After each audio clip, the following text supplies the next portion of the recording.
Hola, buenas tardes.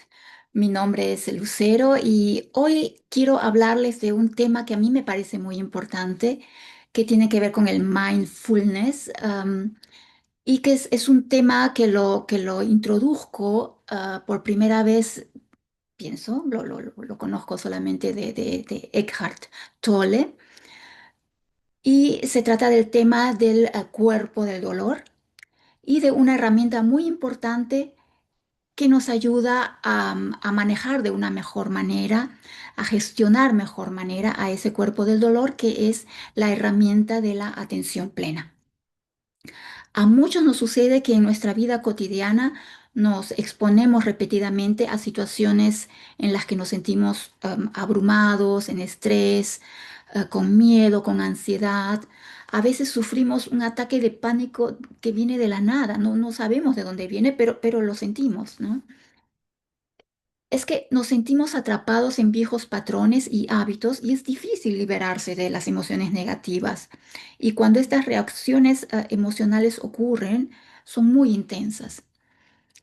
Muchos de nosotros cargamos con traumas producidos mayormente en nuestra niñez. Y estos recuerdos mentales, que no solo se ubican a un nivel inconsciente, sino que sobre todo en nuestra memoria inconsciente, despiertan emociones negativas que se manifiestan en nuestra realidad en forma de síntomas físicos, pensamientos negativos, comportamientos irracionales y comportamientos adictivos. Y para poder afrontar estas emociones negativas que nos invaden, hay una herramienta muy eficaz que ya la he nombrado, que es la atención plena. El mindfulness, la meditación y sobre todo la atención plena son temas que siempre me han atraído, y sobre todo he estado trabajando mucho con la atención plena porque me di cuenta de que esto era lo único que me daba paz, paz mental, paz emocional. Y cuando leí en uno de los libros de Eckhart Tolle sobre el cuerpo del dolor, supe intuitivamente que este concepto es súper importante y empecé a trabajar con mi propio cuerpo del dolor. La enseñanza principal es que sí se puede reducir el sufrimiento en la vida terrenal, y esto se hace simplemente manteniendo la atención plena en el momento presente, en el aquí y el ahora. Tolle describe este cuerpo del dolor como un concepto que, si bien no sigue una lógica en un sentido científico, o sea, entendiéndolo no como como una entidad física, ¿no? Algo que se pueda medir u observar con los cinco sentidos, sino más bien entenderlo como una perspectiva espiritual, como un constructo que sirve para explicar los efectos de experiencias traumáticas y experiencias emocionalmente estresantes pasadas. Y que por supuesto se están proyectando en nuestra experiencia del presente. Dicho con otras palabras, el cuerpo del dolor es un conjunto de emociones y patrones de pensamientos negativos que pertenecen al pasado y que están almacenadas en el cuerpo y en la mente. Y estas emociones y patrones internos influyen muy a menudo a un nivel inconsciente, no solo en nuestros pensamientos, sino también en nuestras reacciones y cómo nos comportamos. Se podría decir que el cuerpo del dolor es un ser, es un ente energético que necesita para vivir la energía de la que fue creado. Esto lo explico con un ejemplo. Por ejemplo, en mi caso, debido a mi historia y a mi sistema familiar, tengo un cuerpo de dolor cuya emoción favorita es un sentimiento de abandono e impotencia. O sea, este cuerpo de dolor surgió del sentimiento de abandono e impotencia, y por lo tanto necesita ese sentimiento de abandono e impotencia como alimento de vida. Y lo único que puede parar esto es la atención plena. ¿Y por qué es útil este concepto? Por muchas razones. Voy a nombrar solamente una de ellas. Primero, porque ayuda a identificar las causas de las emociones negativas, los patrones de comportamientos recurrentes que nos limitan, porque si cuando podemos observar la emoción que está en este momento activa, por ejemplo, siento en este momento ira o miedo, entonces puedo preguntarme en este momento que lo estoy sintiendo, qué ha pasado en mi entorno, qué he estado pensando para que esta emoción se me active. Y cuando sé la respuesta de por qué se me está activando, qué es lo que he estado viendo, también puedo preguntarme o me puedo dar cuenta de cómo estoy reaccionando hasta a esta situación. Estoy, por ejemplo, en un estado de congelamiento y no digo nada, estoy callada, no respondo, o quizás estoy alterada y alzando la voz, etcétera, ¿no? Es útil también saber de este concepto porque favorece a la aceptación del propio pasado y la disposición a dejar atrás viejas heridas, ¿no? Porque al ver de dónde proviene la emoción, entendemos de dónde viene, entendemos mejor la situación, ya con una mente de un adulto, ya no de un niño, y podemos reescribir la historia, darle otro significado, un significado que ya no nos limite, que no nos limite mucho o que no nos limite nunca más. Y también es útil porque nos proporciona una base para trabajar con el cuerpo del dolor, que es el tema de hoy, para transformar nuestros viejos patrones y vivir una vida más libre. De eso se trata, vivir una vida más libre, vivir en paz. Y nosotros tenemos el poder entonces de no agrandar más nuestro cuerpo de dolor. Podemos poder aprender a romper la costumbre, el hábito que tenemos de acumular y perpetuar emociones viejas y el hábito que tenemos de vivir en el pasado. Tenemos el poder de hacer esto independientemente de si los sucesos ocurrieron ayer, hace una semana, hace 30 años. Ahora ustedes se preguntarán qué tiene que ver el cuerpo del dolor con el tema de la atención plena.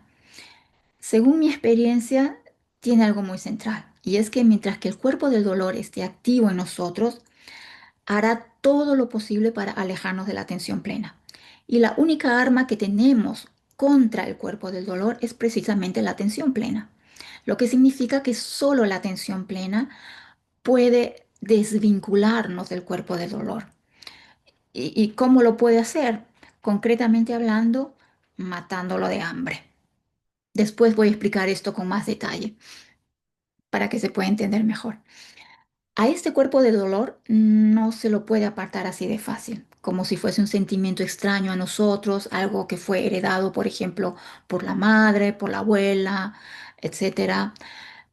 Pero tampoco podemos negociar con él porque no tiene ningún interés en negociar. ¿Y por qué no? Porque sabe que con cada negociación al final es él el que tiene todas las de perder, porque sabe que no lo queremos dentro de nosotros. Y es también en parte por este motivo que las técnicas terapéuticas habituales, la PNL u otras técnicas o el coaching, son ineficaces al momento de combatir el cuerpo del dolor, ya que cuando este está activo, de lo único que tenemos que ocuparnos es de nuestra atención plena. Así, así que en ese sentido podemos decir que el cuerpo del dolor y el tema de la atención plena sí están muy estrechamente relacionados, tienen mucho que ver el uno con el otro. Ahora es importante hacer un par de diferenciaciones para poder comprender mejor de lo que se trata el cuerpo del dolor. Para mí la atención plena es lo contrario al trance cotidiano en el que muchos de nosotros lamentablemente nos encontramos muy seguido, ¿no? Ya que normalmente nuestros pensamientos no están en el aquí y el ahora. El trance cotidiano, para explicarlo mejor, para que se haga más entendible, quizás am, podría decir que es un estado en el que nuestra mente, nuestros pensamientos se aburren demasiado en el presente o no le interesa lo que encuentran en el aquí y el ahora y están en otra parte. ¿Y en dónde están? Bueno, no hay muchas opciones, aparte de hacernos recordar cosas, imaginar algo que está en el futuro o pensar en un concepto, pensar en algo. Obviamente nuestra mente es también la parte más grande de nuestro ego. Esto significa que si el presente, el aquí y el ahora, es simplemente aburrido para la mente, Entonces, esta nos tiene que hacer tomar acción. ¿Y cómo lo hace? Pues o nos refleja en nuestra realidad alguna situación para que reaccionemos, pero como muchas veces esto sucede, estamos ocupados haciendo otras cosas, ya sea haciendo la cola en el supermercado o lo que sea, ¿no?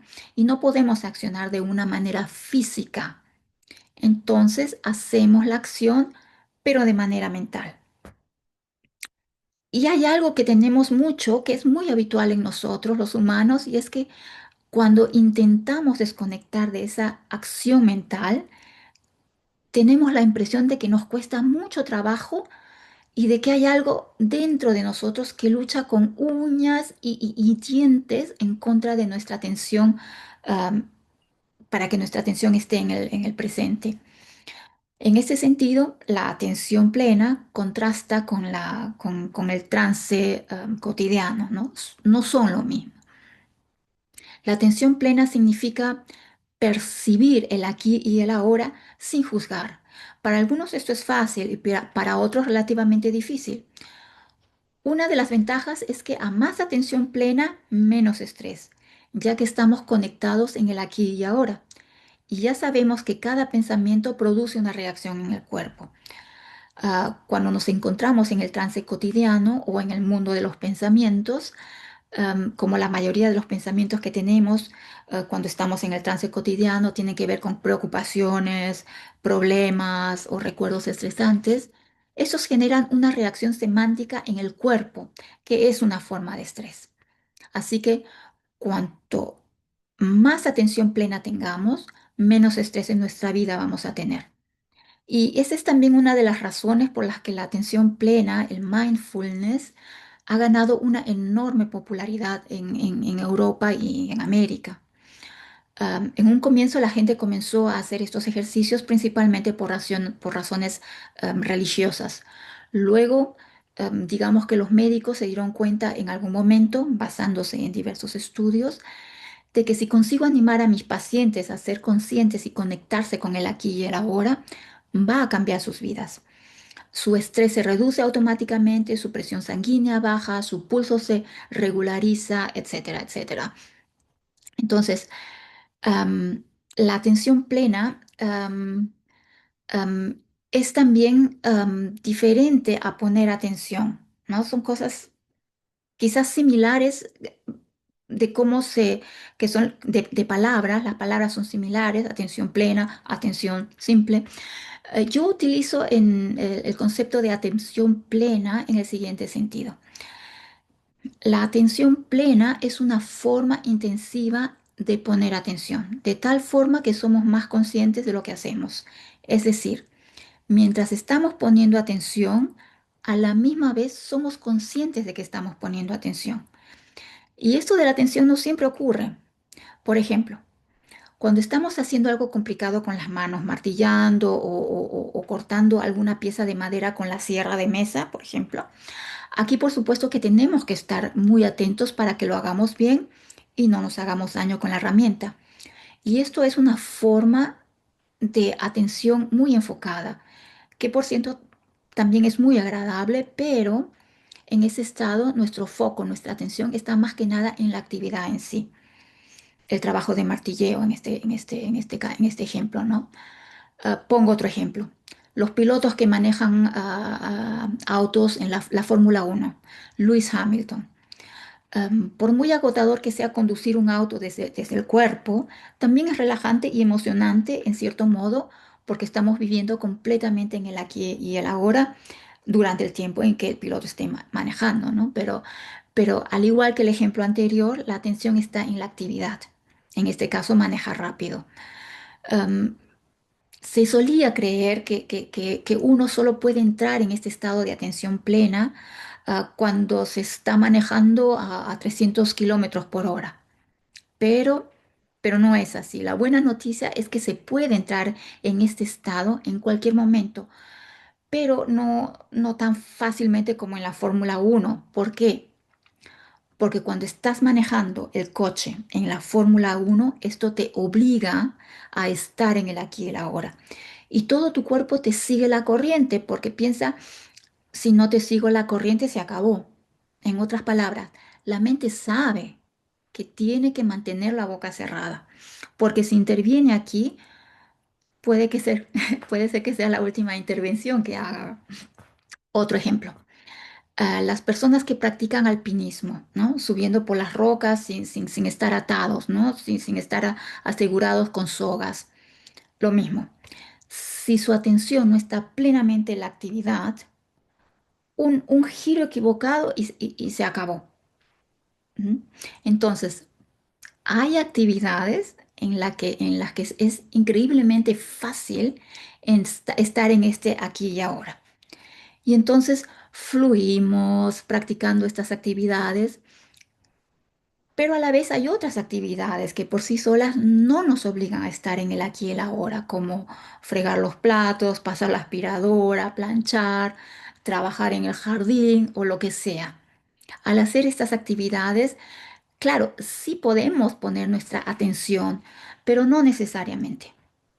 La mente piensa en lo que puede hacer paralelamente, porque, claro, estas actividades también las podemos hacer en piloto automático, ¿no? Y estando en piloto automático, la mente se va. O sea, el hacer estas actividades am, sí permite a nuestros pensamientos estar en otro sitio, ¿ok? Y no ocurre lo mismo con el coaching o con ir al gimnasio a hacer ejercicios que con las carreras de Fórmula uno o el alpinismo, no es lo mismo. Porque la Fórmula uno, por ejemplo, si bien estamos en una forma intensiva de atención y paralelamente también estamos en el aquí y el ahora, no somos necesariamente conscientes de que estamos en atención plena. Podemos quizás decir que es una sensación muy agradable porque estamos en el presente, pero no somos actores, no tomamos conciencia de ello durante esta actividad. Y en este sentido, podemos decir que esta actividad, la Fórmula uno en este caso, no es la más apropiada para practicar la atención plena o mindfulness, porque por un lado estamos conduciendo a mayor velocidad en Fórmula uno mientras estamos completamente concentrados en conducir. Pero por otro lado, no somos conscientes sobre el hecho de que estamos en plena atención. Porque si lo hiciéramos, eso desviaría nuestra atención de conducir el auto rápido. No sé si me hago entender. Espero que sí. Así que en ese sentido se puede decir, cuando estoy sentada en un auto conduciendo en Fórmula uno, no estoy en flujo, porque lo que quiero es conducir rápido. Por eso hay diferencias entre ser fluido y estar en atención plena. No es lo mismo, aunque sí tienen un efecto parecido, pero no son iguales. Es decir, ambos son enormemente deestresantes. ¿Por qué? Ah, para mí es como tomarse vacaciones de mí misma, ¿no? Porque cuando estoy completamente absorbida en una actividad que estoy haciendo, no tengo tiempo para pensar en mí misma, en mis problemas, en el mundo, y eso desestresa el cuerpo. Y la pregunta que se viene, por supuesto, es, ¿cómo se practica esto? ¿Cómo puedo aprender a alejarme del cuerpo del dolor?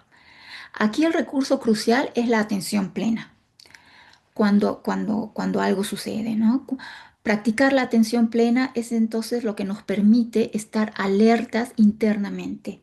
Y al darnos cuenta de que una emoción está activa, lo que tenemos que hacer es no juzgarla, solo observarla y tomar conciencia de que esta emoción no es nuestra. No se trata de que desaparezca al instante, sino desasociarnos de la emoción, de no alimentarla. La dejamos en ayunos, por decirlo de alguna manera. Y va a llegar un momento en que se debilita tanto que incluso cuando está activa, no puede hacer mucho. Lo que nos impide ser consciente, o sea, lo que nos impide vivir en el aquí y ahora, es sobre todo nuestra mente, que a menudo se aburre demasiado en el aquí y el ahora y está en otra parte. Y controlar eso ya es bastante difícil. Pero encima viene esto a nivel emocional. Lo que nos limita es el cuerpo del dolor, que necesita sobrevivir a través de la energía emocional que invoca en nosotros.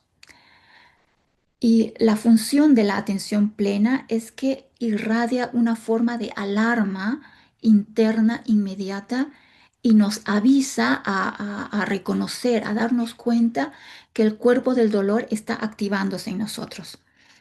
Cuando tengo ese pensamiento que ha sido inducido, ¿no?, por más de 10 segundos, aparece la emoción correspondiente y ese es el alimento del cuerpo del dolor.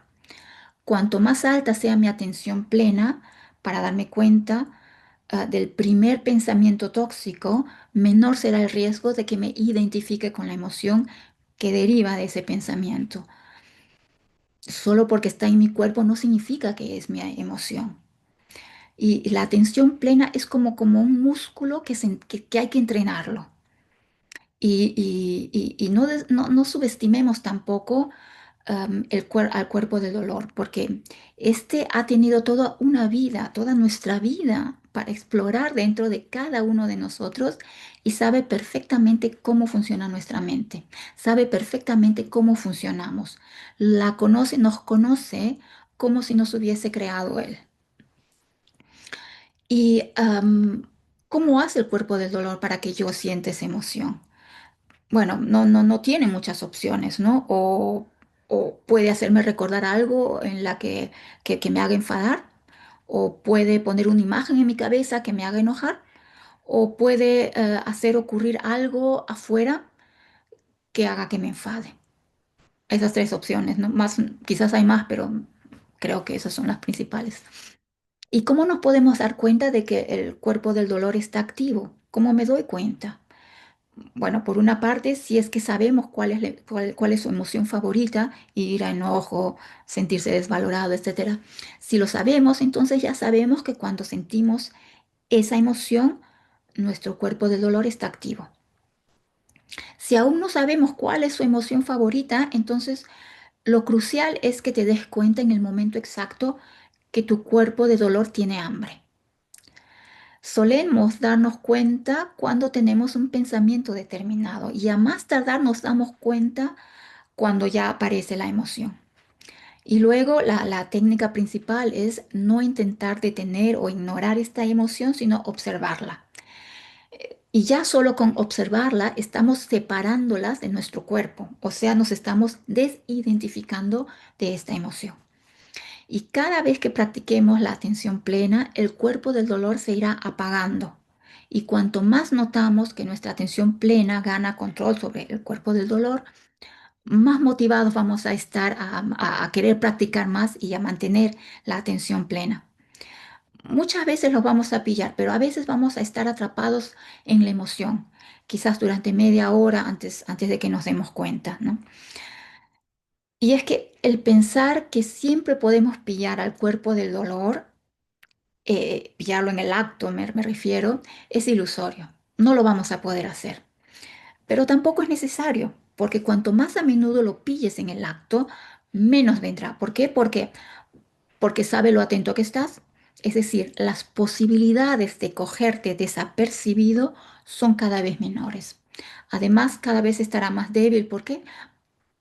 Porque cada vez recibe menos alimento de ti. De esta manera, se podría decir que el objetivo cuando se trata de apaciguar al cuerpo del dolor es matarlo de hambre, lo que mencioné en un comienzo.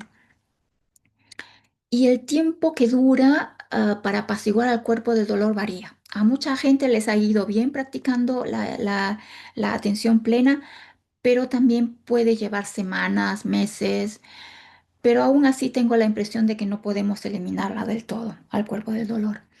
Y tampoco lo subestimemos, porque siempre estará al acecho. En mi experiencia, el cuerpo del dolor puede estar activo durante 4, 5 horas quizás, pero no 30 horas, no todo el día. Llega un momento en que estás saciado y luego la emoción desaparece. ¿Y cómo puedo saber cuál es la emoción favorita de mi cuerpo de dolor? ¿Cuál es esa? Podría ser miedo, podría ser ira, celos, qué sé yo. Y para determinar la emoción favorita de tu cuerpo, lo que puedes hacer es, por ejemplo, es haciéndote a ti misma la siguiente pregunta. hay algo así como una sensación que tengo a menudo y que se repite en mi vida, de la que tengo la sensación que es irracional y que no la puedo justificar en el contexto que ha aparecido. Por ejemplo, en mi caso, ¿no? En varias ocasiones de la nada, en realidad, se me venía un sentimiento de abandono e impotencia. En mi caso, este era mi cuerpo del dolor. A veces cuando una amiga no me respondía a un mensaje de WhatsApp al minuto, ¿no? Me enojaba. O cuando quedaba con alguien y esta persona se retrasaba, me venía un sentimiento de impotencia, de abandono. Y eso no me lo podía explicar. Y esta emoción probablemente en mi caso se originó en mi infancia y al mismo tiempo podría decir que también es parte de mi sistema familiar, ¿no? De mi madre, de mi abuela. En mi caso, mi cuerpo del dolor parece ser una especie de tradición en la familia. También hay otra cosa que facilita reconocer la emoción favorita del cuerpo del dolor, y es que cuando la emoción o el acto que le sigue a esta emoción termina, por ejemplo, si tuvimos una discusión con alguien y ya se terminó, ahora estamos en otro sitio, o sea, cuando la emoción se terminó, sucede que no podemos recordar por qué tuvimos esa emoción, esa rabia, ese enojo, no sabemos o por qué actuamos de esa manera. Em, no recordamos cuál fue la causa, porque el cuerpo del dolor está tan bien estructurado internamente que puede provocar emociones y actos negativos, pero como la causa fue básicamente trivial, insignificante y la emoción fue muy fuerte, probablemente no lo vamos a recordar en las siguientes 2 horas. ¿No? No vamos a saber qué es a recordar lo que desencadenó la emoción y tampoco lo vamos a recordar el día siguiente, ¿no? Am, y normalmente tampoco profundizamos en ello porque en realidad no tenemos ni idea de lo que pasó. Y de hecho es algo vergonzoso haber discutido por algo que no entendemos del todo.